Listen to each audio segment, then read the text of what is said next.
we have anything else that we need to say about the protests in the States? I mean, these protests are basically going worldwide. It's always they are worldwide. When a protest happens in the United States and then it marches across the world. Well, they had one yesterday in Mexico City outside of the U.S. Embassy, and I'm not really sure why, but the windows from shops were being busted and stuff, but they weren't Americans doing it. So I don't understand. I think people are... This is the conversation we had about the looting and all. It's just opportunists. They're gonna come out. You know, it's like a thing is happening in the street. People that have an agenda, an idea, and they're voicing that concern, whatever it happens to be. It doesn't matter what it is. You're always gonna have people that then jump on that bed. I mean, it's literally jumping on the bandwagon. Right. They're gonna jump on that, and then they're gonna start doing whatever it is they feel like doing, which has nothing to do with the reason why those people are out there doing whatever they're doing. And I put looters in that situation. They're not out there making a political statement. It's just opportunism. Yeah. I mean, now granted, like I said before, now if the businesses that are being attacked, they are part of the problem in doing something in that community. Now that's a whole nother thing, and should they be destroyed or removed or beaten up or whatever? Maybe. Because maybe they're the reason why those people are out there marching. But, you know, if you're just out there just trying to get a new set of kicks, I mean, come on now. I mean, you're not really hurting anybody. You're not really doing anything outside of breaking glass and stealing product that then is going to just be put right back up there. Yeah. And you're going to go right back there and start shopping again. I mean, it's like that. I don't know if that statement is really one that's worth anything. So, anything else about protests this week? I'm appalled at the amount of violence that the police are inflicting on people who are not looting or breaking things, people who are peacefully protesting. I watched a live stream from downtown Grand Rapids this week, and it was close to the curfew time, and people were starting to disperse. And without any warning whatsoever, the police started encroaching on the crowd, and then a group of police officers came through with their bicycles and were hitting the protesters who were trying to leave, and now they're being blocked off. They can't leave because they're being surrounded by police, and the police are hitting them with their bicycles, and then all of a sudden they just start shooting tear gas and rubber bullets, and the people were leaving, and they were stopped from leaving because they were now surrounded by these officers. And these are things that I've watched over and over and over all week. Pepper spraying children and hitting pregnant women with the flash things. And there was a young man who was in the car with his pregnant fiance, and the police were shooting the pepper balls at them, and he's yelling at them, "Stop, I have a pregnant woman in the car," and they just continued. And it's the police who are causing the violence. It's the police who are causing the damage. You can't tell me that shooting these rubber bullets and shooting these tear gas canisters aren't causing damage to these buildings. You can't tell me that they're not breaking windows and... Potentially. I mean, there is that. There was the group of officers yesterday. I read that they destroyed, completely decimated a medic tent that was on private property.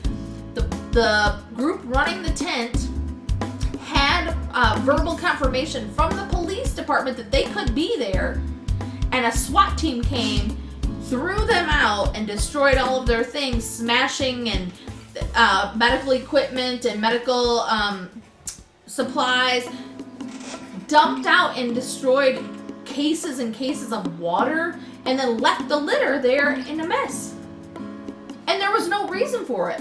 And when the SWAT team was asked why they did it, they said, "Oh, we were looking for explosives." In a medical tent? They had permission to be there? The police are looking worse and worse and worse. That's every day. I don't think the police are looking worse. I think the police are showing their. Well, no, I just think it's being caught on camera. They're doing exactly what they have been doing in whatever city you're in. If your city has good policing and they are now behaving similar to where they behaved before, and maybe they're marching with you, and maybe they're a part of the solution and not part of the problem. But then you go to the next city over, and maybe they are the problem. I think they're just showing. It's like what Bill Cosby said about drinking alcohol. Once it gets in you, you're just showing who you are. And all of this heightened attention is not changing the police. It's just this is who that particular precinct is, or these city cops are, or these state troopers, or whatever. The problem that I'm having is the military that's now been unleashed on Washington, D.C., and now they're trying to get them to be able to be in other places. What happens when they start being able to show who they are? Because who they are abroad may not be so good, but we don't ever see it in the United States. What happens when we start seeing it in Washington, D.C. against citizens? I mean, they've already used tactics like the helicopter thing, where they fly the helicopter over and let the wash hit the people below. Yeah. They're already using some of the same tactics. But, I've always said it. You never want to see the American military rolling on your beaches. That is not a thing you want to ever encounter in the world. And the whole world knows it. Because once they come on, they may never leave. So what does that mean for Washington, D.C.? Does that mean that D.C. is going to start looking like Beijing? Where you have, guns placed all over the place, and then you have military people all over. Like you come in and you know that you're in like essentially a militarized police state or zone. I think that was the country. Most jarring thing I've ever seen in my life. When we were just walking down the sidewalk in Beijing, and up rolls a pickup truck full of officers clad in black from head to toe and machine guns, and they just hop out of the truck and start taking position on the sidewalk, and I'm like, what the hell is going on? And they just stood there. Nothing, I don't know why they were there, except to intimidate others. Of course, well, intimidation is kind of what you need in any authoritarian system. You need to intimidate. And I think that's what our cops are trying to do. Yeah. They're trying to intimidate by creating walls in their cities, walls of humanity, them standing in there, and then basically once you cross that line, now they have carte blanche to go after whoever it is. It doesn't matter. It doesn't matter. Old man, 95 years old, doesn't, lady, senator, little kid, right? Senator. It doesn't matter who it is. We can now attack because you crossed the line, and I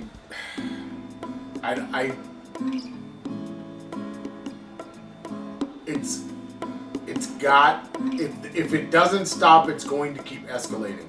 And now you're dealing with a population that is not a population of the 1960s. Yeah, I saw those something kids this got week. killed in the 60s and 70s. These aren't those kinds of kids. No, I saw something this week saying we are not our grandparents. Yeah. You're gonna and we will not sit down. The people that would have had the conversation, they're being removed. Yeah. For direct militarized brutal action against the state. And, you know, that's why you have Trump running scared right now. You've got all these things are happening because I think these people are realizing when the populace gets in its head that it's and they've been hearing it for years now, the 1% is the one with their knees on their necks. Uh-huh. Sorry, but they're going to take them out eventually. It's just a matter of time. Every country has it. Yep. And it's going to happen again, and it's going to happen across the world because a lot of these people don't have jobs. Forget the COVID-19 lost my job. I'm talking about they didn't have jobs before all of this. You're probably going to have a situation where people feel they have nothing to lose, and you know, you're going to have the ramifications of that mindset. It's coming, and Trump's making it worse. He thinks he has people behind him, but trust me, most of the people that are behind Trump have more in common with the protesters than they do with Trump. So, you know, Trump, you don't have anybody standing with you. You can have all of the 1% standing with you. It's only 1%. 99% against. You know, how many times have you seen this week people talking about wanting to leave the U.S.? I don't. You don't? Nah. Almost everybody that I see, and mostly what I see is black folks talking. They're not even. It's not even on their radar. It's not part of the calculus. They're not even thinking that they should go somewhere else, because where would you go? That was the question that I heard today from expats, black expats. Where do you go? That's good for black folks in the world. Yesterday in one of my groups, which I'm in a good number of travel groups, and I'm in a couple of them that are for black families. And some of them, in one group, they were asking, where can we go? We don't want to be in the U.S. anymore. We've traveled to this many countries so far for vacation, but where should we go and live? This is why I just posted today, and y'all need to let me know, because I don't know. Is it time for an international green book? Tell the people what a green book is. For those of you who don't know what a green book is, green book was used and there was a movie about it. The movie, the modern version of Driving Miss Daisy that Spike lost in. This idea of you can't just go anywhere. Safe places don't exist necessarily. So the few places that might be safe for black folks to travel in the United States, and especially in the South, in the 60s, there needed to be a guide for black folks to tell them this hotel is a good hotel, like it's a safe hotel for Negroes. This restaurant, this place, you can use the bathroom while you're driving, all of these kinds of things. And it was known as the Green Book, the Traveler's Guide. It had more of a longer name, but everybody knows it as the Green Book because it was green. But this Traveler's Guide, and it seems to me that this needs to be international. That each, because you come into a place in China, when we were in China, you didn't know if this was a safe place to shop or a bad place to shop. There was you just went in and started shopping, because what else were you going to do? Now, for some places, you might be treated just fine. Yep. But a lot of times you're treated just fine because you were foreign. Yes. Especially in China. But there are other places in the world where you're going to be treated badly because you're black. There is that thing that is still going to be there, just like traveling in the South in the United States in the 1960s, 70s, 80s, 90s, 2000s. So,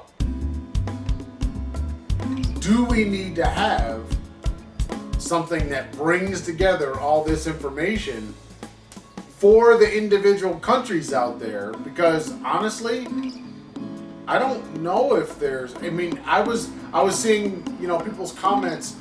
When I go to Tanzania, I have the same problems. In Tanzania? Oh yeah, there is no camaraderie among all of the black folks of the world. You're just still treated badly because you're American or because there's all kinds of reasons for every single place of why you're treated badly and why you're being discriminated against. Well, one of the things that I was reading was in that same group of women who were asking where can we go. There was a lot of Jamaica, Kenya, Zimbabwe, Nairobi, a lot of places in Africa. They said they weren't looked at any differently and they weren't treated any differently until they spoke. And that's when they're like, oh, you're American. But they were never treated differently based on their skin color, and which was the first time in their lives they had ever felt comfortable with being who they are. Okay, well, what does that have to do with discrimination that they are going to encounter? They were saying, one mom was like, we spent 6 weeks going through Kenya, Ghana, somewhere else, and we are going to move to Ghana because they have the thing where a certain number of people from the U.S. can move there. And I just was thinking, but if all these Americans start flocking to these countries, are they going to start having the same problems with discrimination because of being American? I mean, when we lived in Thailand, I didn't show, if we were in the airport or we were going on a visa run, I didn't show my passport. I tried to keep my passport hidden for as long as I could. I didn't want people to know I was American. This is not a cool situation. People have issues with being American more than they have skin color in some countries. Yeah, but if you didn't show anybody, you still got preferential treatment in Thailand. Without showing them your passport, without them knowing which country, you still get preferential treatment. Yeah. So I don't understand. It made me wonder if leaving to go to these countries where they look the same would change how they were treated based on their nationality and not on their ethnicity. But that's not what they were saying, though. They wanted to go someplace where they were safe. They wanted to go someplace. It wasn't, I want to go to Africa. No. They want to go someplace where they're safe. Where is that for black folks in the world? And all black folks, not just American blacks. I'm talking about people with significant amounts of melanin pigmentation in their skin. Where do they go to feel safe in the world? Your thoughts? I don't know. I don't have any pigmentation. No, where do they go to be safe? Where's the safe place? Is there a haven? Is there a place? I don't think there is a haven. One of my friends said New Zealand was her place. Another one is Albania is her place. Yeah, no, but this is individuals. Yeah. What about, we saw lots of discrimination for people that were from African countries in China. Oh, God. And they were treated very poorly. Now black Americans are being treated just as badly. I just read an article about the Chinese Basketball Association, the CBA. They have a lot of black American basketball players that play there. And there was one in Guangzhou who could not get an apartment. He was evicted from his apartment because he was black. And then he couldn't get an apartment, and he finally found one after weeks of trying, and somebody in the neighborhood, like the government in the neighborhood, sent flyers to all of the residents saying, black people are known to be carriers of the coronavirus and they're dangerous, but this person is renting to a black person and therefore they care more about money than your safety. So he couldn't. But they'll go and watch his ass play basketball. That's always. But he has no place to live. That's always been the case. That's what it was in the United States. For all black entertainers, they couldn't live. They couldn't live next to the people that they then entertained. Hello, Cotton Club. Okay. Yeah, I don't know. I don't think there is a haven. It's something to think about, something to come up with. Maybe we need to have a Facebook group called Green Book, a Green Book Facebook group. Make one. International Green Book Facebook group, because there is,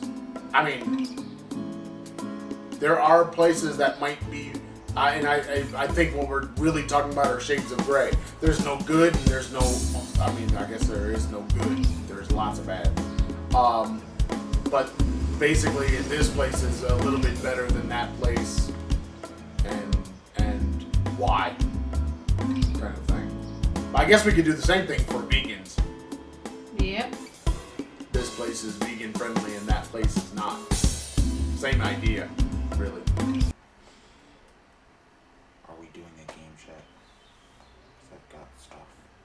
We can do a short game chat.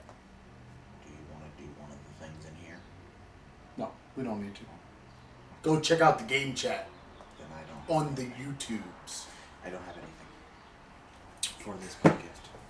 If you want to find the Traveling Farrs, you can find us on the YouTube, Facebook, Pinterest, iTunes, Spotify, and anywhere the good podcasts are sold. At the Traveling Farrs. FYI, podcasts are free. If you want to see us on the Instagram or the Twitters, we are Traveling Farrs. If you like the email, travelingfars@gmail.com, and the blog space where this podcast goes, the travelingfars.blueberry.net. No E's in Blueberry. And don't forget to check out No our E's in Patreon. Blueberry. And then you can look down there at the... Say it. The Patreon. The Patreon down there. Okay. Patreon.com/thetravellingfars. Yeah, man. Send us money. Give us your money. Give us all the money. All the money. I love all the money. Give us all the monies that you have, and we'll make. Because we're moving. And we'll keep making stuff. We're moving, and we need the money. And we're moving, and we're gonna have to get more stuff. And we'll shout you out if you give us money. We will put you in here. I will start putting up credits. Maybe we'll do a scroll and we'll just have the names going up through that thing. I will throw the business. She'll throw your business in the street. Karen like is to throw very business good in the street. at You putting like doing people's business in the street. And I'll spoil anything you got going on. And every movie. Yeah, that you haven't seen right. yet. The spoiler will spoil it for you. All right, that's it. That's it. You got that. Think about it, people. Bye, people. Peace.